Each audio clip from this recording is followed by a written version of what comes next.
Requirement for trunk. Trunk क्या होता है ये तो हमें पता है।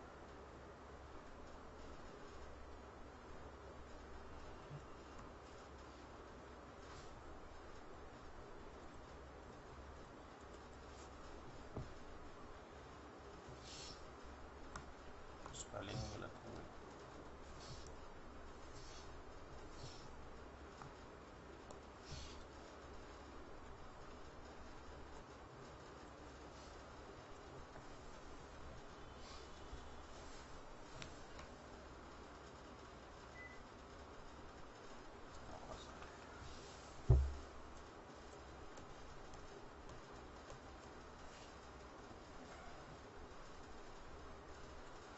रिक्वायरमेंट ऑफ ट्रंक की पहली रिक्वायरमेंट ये है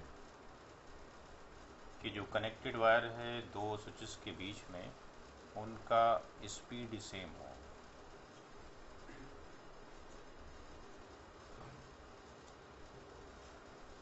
स्पीड सेम हो। दूसरा रिक्वायरमेंट क्या है? फुल डुप्लेक्स हो।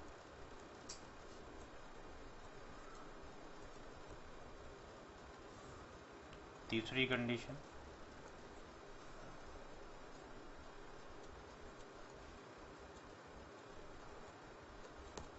ट्रंकिंग प्रोटोकॉल सेम हो। ट्रंकिंग प्रोटोकॉल क्या हो?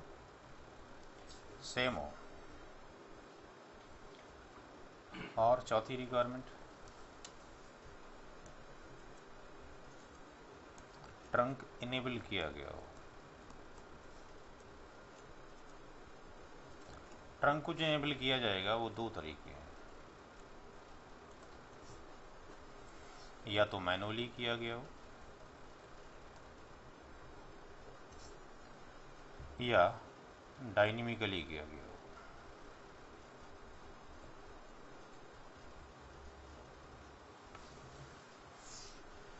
तो आज की डेट में दो चीज़ें, क्या तकरीबन ये दो चीज़ें हैं जनरली, स्पीड भी ऑटो पर होती है और डुप्लेक्स भी ऑटो पर होता है, तो डिवाइसेस खुद सेट कर लेते हैं। ये नॉर्मल डिवाइसेस के बीच में रूल है, कोई भी डिवाइसेस हों वो स्पीड और डुप्लेक्स जो ऑटोमेटिकली सेट कर लेती हैं।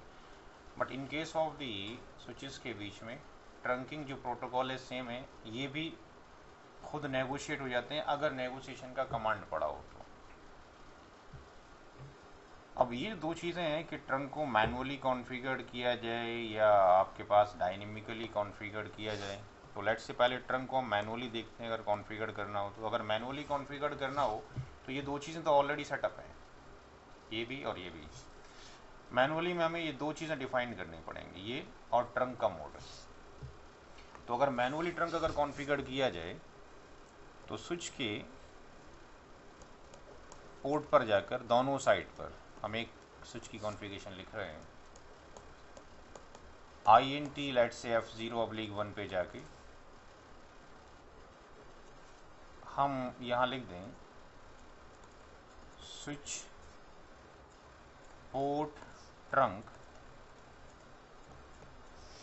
एनकैप्सुलेशन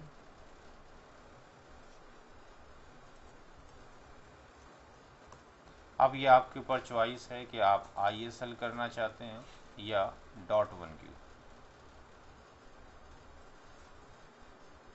याद ये रहे कि most of the Cisco switches भी आज की डेट में ISL को सपोर्ट नहीं करते। जैसे कि 2950 के अंदर स्विच के अंदर ये कमांड नहीं मौजूद नहीं है, स्विच पोर्ट ट्रंक एनकैप्सुलेशन, उसमें बाय डिफ़ॉल्ट .1Q इनेबल्ड है। क्योंकि .1Q ओपन स्टैंडर्ड है, आगे पढ़ेंगे, और यही प्रीफर किया जाता है परफॉर्मेंस बेटर के लिए। तो पहला कमांड हमने ये डाल दिया। दूसरा command switch port mode trunk, switch port mode trunk. तो दो स्विच के बीच में हमने वायर अटैच कर दिया, स्पीड और डुप्लेक्स ऑटोमेटिकली सेट है, और हमने switch port trunk encapsulation .1Q और स्विच पोर्ट मोड ट्रंक, तो ये हमने मैनुअल ट्रंक कॉन्फ़िगर कर दिया है, ये मैनुअल ट्रंक बना दिया।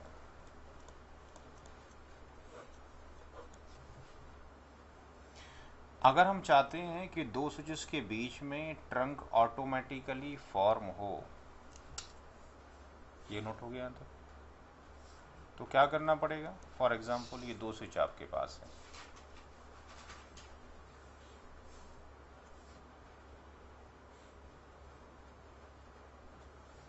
स्विच 1 और स्विच 2।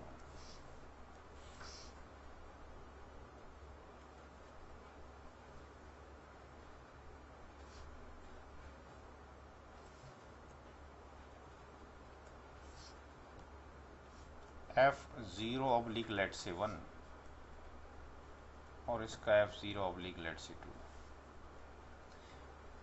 तो बीच में जो कनेक्टेड वायर है ये ट्रंक तभी होगा जब वो कनेक्टेड जो पोर्ट्स हैं उनकी स्पीड सेम हो, डुप्लेक्स फुल हो, तो वो ऑटोमेटिकली है। यहाँ पर जो हमने एक कमांड दिया था manually switch port trunk encapsulation, ये कमांड मैनुअली ना देकर ये ऑटोमेटिकली वहाँ पर अप्लाई होगा। और ये स्विच पोर्ट ट्रंक एनकैप्सुलेशन ये आप चाहें तो मैनुअली दे सकते हैं, बट अगर आप चाहते हैं कि ये भी ऑटोमेटिकली हो तो आपने फिर कुछ करने की ज़रूरत नहीं है।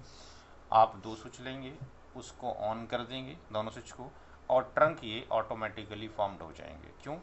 बिकॉज स्पीड सेम ऑटोमेटिकली हो जाएगी, डुप्लेक्स भी ऑटोमेटिकली हो जाएगा, ट्रंकिंग प्रोटोकॉल भी ऑटोमेटिकली नेगोशिएट हो जाएंगे, जो कि शो इंटरफेस ट्रंक के अंदर NISL या N.1Q के नाम से डिस्प्ले होंगे। अब वहाँ पर हमने ट्रंक बनने के लिए फोर्स किया था कि आपको ट्रंक बनना है 100%। यहाँ पर हमने इसको परमिशन दे रखी है, चाहें तो बने चाहें तो ना बने।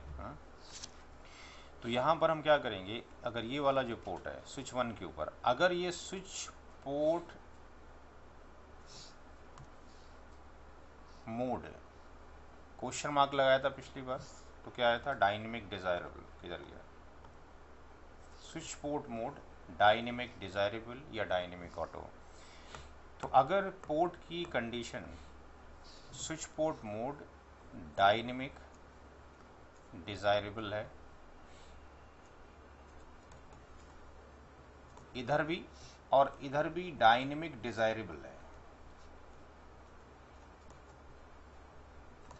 यानी जिन पोर्ट से आपने दो स्विच को कनेक्ट कर रखा है जिन वायर्स पर, यहाँ पर अगर वो दोनों के दोनों switch port mode dynamic desirable condition के अंदर हैं तो ये ऑटोमेटिकली ट्रंक बन जाएगा। हमने एक भी कमांड नहीं चलाना है, बिकॉज स्पीड ऑटोमेटिकली सेट है, डुप्लेक्स ऑटोमेटिकली सेट है, ISL और .1Q का नेगोशिएशन ऑटोमेटिकली सेट है। बट याद रहे सिस्को के स्विचेस के अंदर पहले ISL पे नेगोशिएट होता है। दोनों पे अगर ISL है तो ISL नेगोशिएट हो जाएगा, अगर एक पर .1Q सेट है तो दोनों .1Q पर सेट हो जाएंगे। और डायनेमिक डिजायरेबल एक्टिव मोड के अंदर है, ये भी एक्टिव के अंदर है, ट्रंक बन जाएगा। अगर एक साइड पर डायनेमिक डिजायरेबल है और दूसरी साइड पर डायनेमिक ऑटो है, तब भी ट्रंक ऑटोमेटिकली बन जाएगा।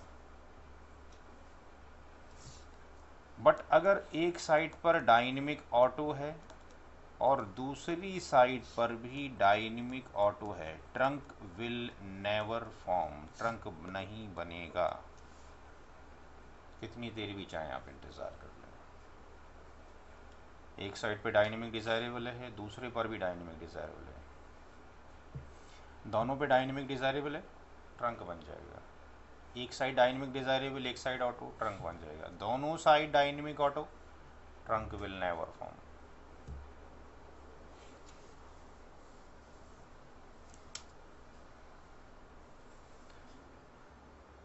तो ये फुल्ली ऑटोमेटिकली बन रहे हैं, ये ऑटो ट्रंक फॉर्म हुए हैं, हमने कुछ भी नहीं किया है, वहाँ मैनुअली डालना पड़ा है पिछले वाले के अंदर।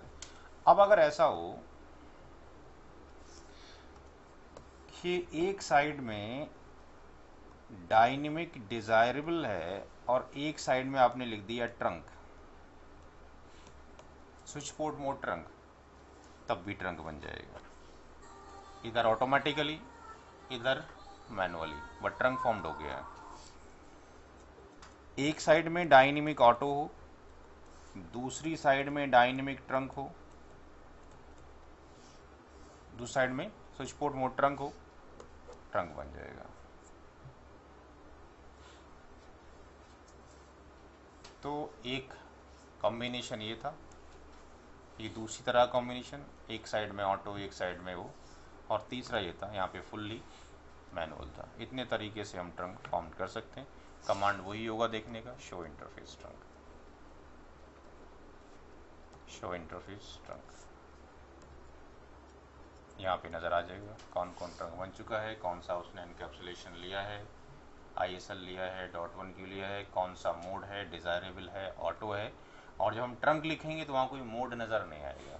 In case of the trunk वहाँ क्या नज़र आएगा, शो इंटरफेस ट्रंक में ऑन नज़र आएगा, सिर्फ ऑन, ऑन लिखा होगा उसकी जगह पर, डायनेमिक डिज़ायरेबल और डायनेमिक ऑटो की जगह पर। और अगर हमने डायनेमिक डिज़ायरेबल लिखा होगा तो वहाँ लिखा होगा कि मोड डायनेमिक डिज़ायरेबल है। ट्रंक में ट्रंक नहीं लिखा होता, ऑन लिखा होता।